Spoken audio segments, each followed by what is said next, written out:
I asked her if she had anything to say. She looked straight at me and screamed, "Fornicate you." My jaw dropped. Mamma mia, that's a spicy meatball. Hello there. Don't want to make anyone wait any longer, so real quick, welcome to Reddita, where we shamelessly ask you to subscribe and like the video if you enjoy it, and where we say to smash the bell and hate ourselves for it, while we go down an existential crisis mentally that slowly eats away at you day after day, video after video, late night of editing after late night of editing, until one day they find you on the roof barking at traffic with your underwear on your head, blasting "Turn down for what" from a speaker stuck in your, whoa, sorry, blacked out there for a second. Anyway, on with the video. Enjoy. /just no mother-in-law. Just no mother-in-law told me to fornicate off. No, don't like that.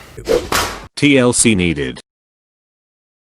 We started having kids 4 years ago. About 3 years ago, DH's retired mother and father decided to leave their home of 40 years and move 2 hours away to live in the same town as our family in order to be closer to the grandkids. The move was a major deal. These people are not used to change. Before they moved here, they jokingly told us we couldn't move away if they did this. We assured them we were never leaving. Then COVID hit. My dear husband lost his job and we were left scrambling to make the mortgage payments. I recently earned a master's degree in e-learning design, which is obviously a very in-demand profession right now. We decided that I would look for a higher paying job to try to keep us afloat, because it was probably going to take a while for dear husband to find employment, as all his experiences in college athletics, which are not happening right now. I looked around our current area and applied for a few jobs. I even had contacts at each company I applied with. I didn't receive any requests for an interview.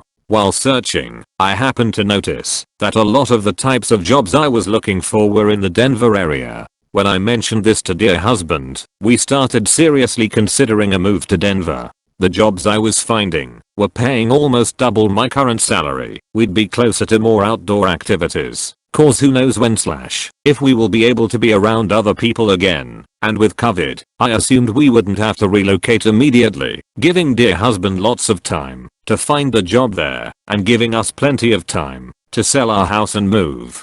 Although we were starting to get excited about the possibility of starting a new future with our kids in the great outdoors, we had to seriously consider the impact this decision would have on his parents. After agonizing over it for weeks, we decided that the pros outweighed the cons, and that his parents would have to understand that we are between a rock and a hard place, and that we couldn't have predicted a pandemic and a layoff when we told them we wouldn't be moving again.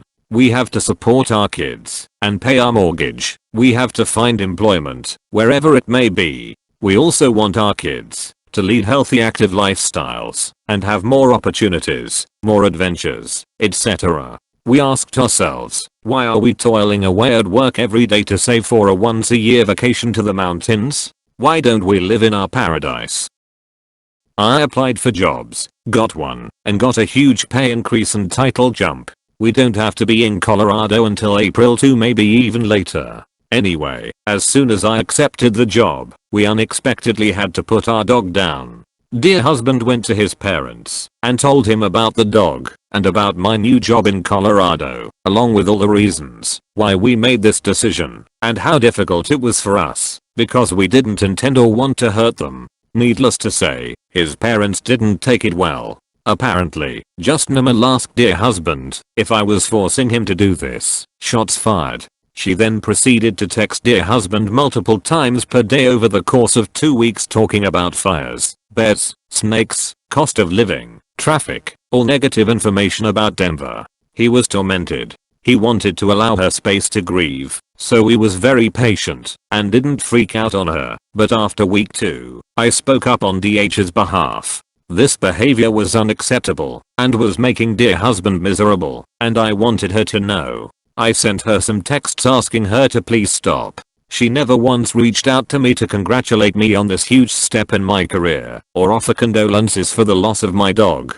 She also didn't see the kids for 4 weeks, even after I reached out and invited them over for dinner multiple times. Luckily DH's dad is being reasonable. He's sad but he understands. After a month of the text abuse, dear husband reached out and asked if we could all have a civilized conversation about their feelings. In order to move past this rough patch, we went to their house to talk. She kept her sunglasses on inside and refused to look at dear husband and I, while dear husband proceeded to lay his heart on the table about how we came to this difficult decision. When he finished, I asked her if she had anything to say. She looked straight at me and screamed, "Fornicate you." My jaw dropped. I was blindsided. I whispered to her that she is a very angry woman and I hope she gets the help she needs and left. Dear husband hugged his dad, apologized to him, and said we tried.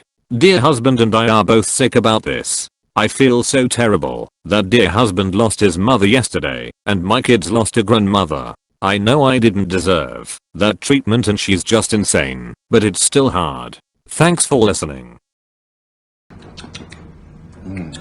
That's a 10.